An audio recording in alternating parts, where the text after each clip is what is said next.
ditë luftë, nga goditja e programit bërthamor të misteri i Khameneit, si u ndez Lindja e Mesme. Vetëm 7 ditë kanë mjaftuar që Lindja e Mesme të hyjë në një spirale të re lufte. Gjithçka nisi me një seri sulmesh të koordinuara të Shteteve të Bashkuara dhe Izraelit ndaj objekteve kryesore të programit bërthamor të Iranit, përfshirë qendrat e pasurimit të uraniumit në Natanz, Fordo dhe Isfahan. Qëllimi ishte të goditet zemra e ambicijeve bërthamore të Teheranit, por goditjet nuk ndaluan veten te infrastruktura. Në valën e parë të sulmeve në Teheran, u vraj dhe lideri suprem i Iranit, Ali Khamenei, një goditje që tronditi gjithë arkitekturën politike të Republikës Islamike.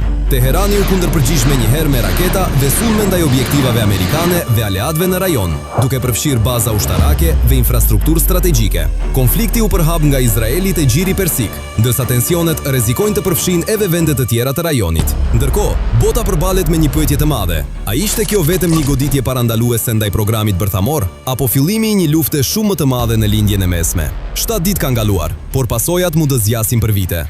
Abonohu dhe qëndroni me ne për lajme të tjera. Deri në raportimin e radhës, na ndiqni në Storm Kosova.